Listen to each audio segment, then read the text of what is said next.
welcome back to Story Concierge. It's Wednesday and I'm Stephanie Bourbon, and this week we are going to talk about why you are getting rejected.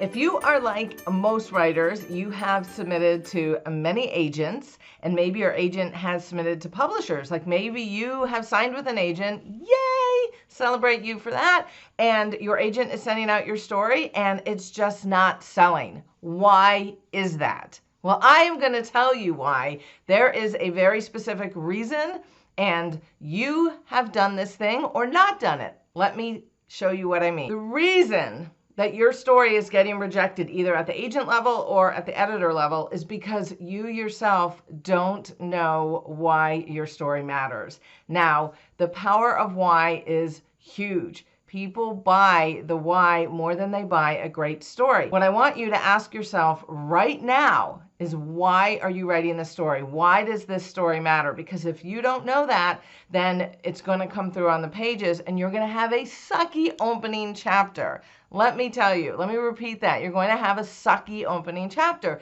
And the reason is because you don't know why what happens to the characters matter. A lot of people focus 100% on plot, and plot is super important. I talked about plot in my revision videos, and it is important. Plot is important. It is the tool that you use to tell the story. Now, the external things that your character goes through during that plot, they're external. They're on the surface, which means you haven't gone deep enough. You need to know the internal things that are going on with your character, and you need to know what their desire is and what their fear is. You have to know that. And then you need to make sure that that is on the page. Because let me tell you something, when people pick up your book, they look to that first page, first chapter, first sentence, first paragraph, and they decide yes or no immediately because you have not hooked them. And the way that you can hook them is not with a brilliant opening sentence.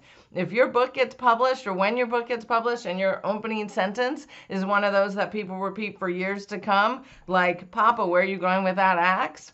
That would be amazing, but that is not what you should be focused on. So many writers focus on the words early on. This is a huge mistake. I will say it over and over and over. As long as you know me and I'm doing videos, I will tell you to stop focusing on the words and focus on the story. In your mind, this is a mindset thing. Focus on the story. To have a good story, you have to have good characters, and to have your characters matter, you need to know why the story matters. You need to dig deep and you need to understand this. You can do a million character sheets about what's in the closet or what kind of car they drive or what their favorite color is, but if you don't know what's driving them in the story, what the desire is against the fear that they have, then you will never get there. So I really want you to think about this. This is why you are getting rejected. Another reason, query letter is not strong enough. I have a query writing class right now, and I also have a free PDF that you can grab below that will help you write your query letter. So it needs to be short and to the point. You need to have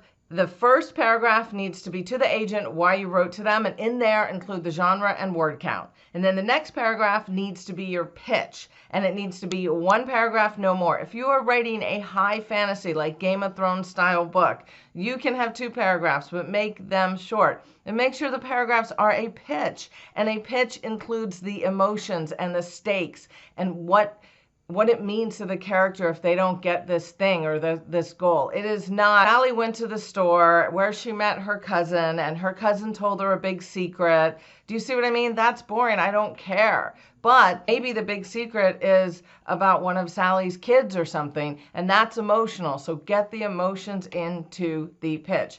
Download the PDF, go on my website and grab it, and it will definitely help you with that. And then your third and final paragraph in your query letter needs to be the summary about you, why you wrote this book, how long you've been writing. If this is your first book, don't say, well, I've been writing for, 20 years and this is my 10th attempt at a novel. Don't say any of that. Just say, I'm an active member of this group or that group, or I've taken these writing classes, or, I've studied here or there. Make it, you're selling yourself. So in a way, you're pitching yourself as well. So don't downplay yourself and don't say anything bad. Also, do not add anything that isn't relevant. Like, If you teach science, but your book isn't like about science or about kids in the science class or has nothing to do with that, that is irrelevant. It doesn't matter. If you have written academia and been published, yay you, congratulations, but it has nothing to do with your story if you're writing fiction, unless it's about that specific thing. Again, download the PDF. It will help you. It's free. You can get it on my website. The next reason that your novel is being rejected is that you are not clear on your genre and you are pitching a fantasy when you are really writing science fiction, or you are pitching a mystery when it's really just straight up woman's fiction, or you're saying it's a thriller when really it's just a drama, or you're saying it's a comedy when there's nothing funny about it. You don't know your genre, and also included in this is not knowing your age group. I spoke to a writer the other day on Facebook who was talking about how depressed she was because she had to rewrite her novel into middle grade because someone told her it should be middle grade based on the age of the characters, but it has very adult themes. And I was like, it doesn't have to be middle grade just because the main character might be 8 or 9 years old. If you look at Jodi Picoult and you look at like tons of her books, but like My Sister's Keeper is one, that is not a middle grade book, but it's told from the point of view of a young girl. Knowing middle grade and young adult and what that means and adult books and knowing the difference, it's very, very important. So many people pitch the wrong genre. And I know that the age is not the genre, but in a way it is. If you send a letter to an agent and say, my middle grade fantasy complete at, 47,000 words, and then they read it and it is an adult novel, boom, you're going to get rejected immediately. And all this comes back to the why, the genre. The why and the genre. You need to know what your story is about and why you are writing it and why it's important to the characters, and you need to be clear on your genre. Last reason that you are getting rejected that I'm going to tell you in this video, so please watch the video to the end, okay? Like, don't just watch the last thing and then stop it. But it's because you don't know your audience. You don't know who you're writing for. In business, it's called your ideal customer. Us as entrepreneurs learn that we need to serve a specific customer. You are watching this, you are my ideal customer, you are a writer, and you are either leveling up your career or you might be brand new, but you are struggling with your story, you are struggling somehow in your writing career, which is why you are my customer. I'm clear on that. When you are writing your novel, who is your reader? Is it, middle-aged women? Is it teenagers? Is it, young adults like early 20s? Is it older people? You have to really know your reader. You have to know who your customer is. You need to know where your book fits on the shelf. So many people say, but I want everybody to read my books. Or I get the argument all the time, well, everybody read Harry Potter and that was middle grade. But when J.K. Rowling was writing that book, she was writing it for her daughter. I believe it was a daughter, maybe it was a son, but I believe it was a daughter, but she was writing for her child. She was telling the story for her child. She was not thinking that adults worldwide were going to read this book. That was not her thought process when she was writing that first novel. She was writing specifically to her child, which is why it is so strong, and she was focusing on story. I want you to really think about all these things because so many people are getting rejected all the time and they don't understand. And what happens is they give up too soon and then they self-publish. And there is nothing wrong with self-publishing. Nothing at all. But if you're self-publishing, do it because you want to be self-published. Don't do it because you cannot get traditionally published, because that is a huge mistake and your book is not going to make you any money and then you're going to feel bad. And the reason is you haven't gone deep enough into these things. So I hope that helps you. I hope it clears it up. I know I went through a lot really, really fast, but there are notes in the description that will help you with this. And please go grab my query thing. And if you have questions, like, please tell me, are you getting rejected? How many times have you been rejected? And what are the notes that you are getting back? Are they specific?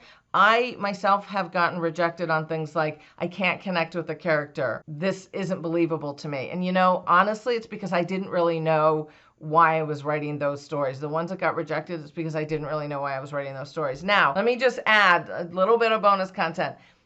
If you are writing like a Hallmark movie type book and you are writing, light, fun, romantic comedies, that's fine. A lot of people think that the whys and this important stuff only needs to be in these huge epic books or these like deep, fiction that may or may not win a book award. That's not true. Every single story that you are telling will be stronger when you know these things. The best romantic comedies are great because the writer knew these things about the character, and the characters had internal conflict, whatever that may be. It was there, and that's why it was strong. And that goes for anything. It goes for the Hallmark type movies and books. It goes, all the way to award-winning comedy. It goes to the Bridget Jones. Look at Bridget Jones. That book, Bridget Jones was very conflicted. She wanted to change something about herself because she felt like that's what society wanted. She was fine, but she was also lonely, and she wanted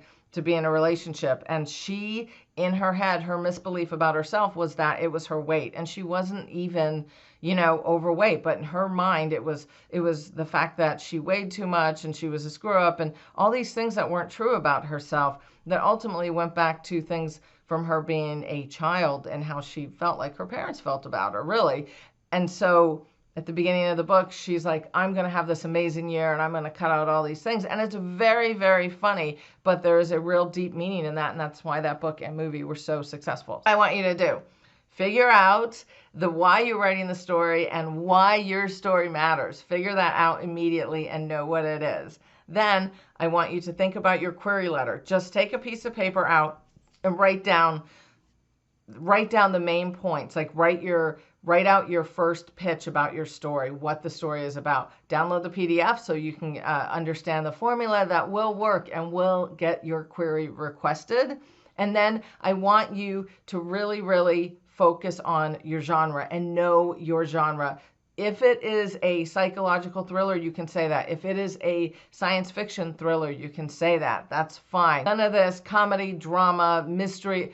Pick one. It's easier to sell. Think like an agent, okay? Or think like Barnes & Noble. If Barnes & Noble has your book, they need to know what shelf to put it on. Where is it going to sell the most? It's okay if it's a little bit of mix, but you need to be absolutely 100% clear on your genre. So you need to know that. And I do talk about genre clarity a lot. To me, it is the building block of everything else you do with your writing. And in my new course, Story Concierge, which you can get on the wait list below, I have a link for you. I talk about this a lot. My course is coming out this spring, and genre clarity is something that nobody talks about, and I don't know why, because if you don't know what genre you're working in, you cannot sell anything. You can't sell it if you don't know where it belongs. Now, then I want you to think about who your audience is. I want you to just write down who your audience is. And everything you write, you are telling a story to that person.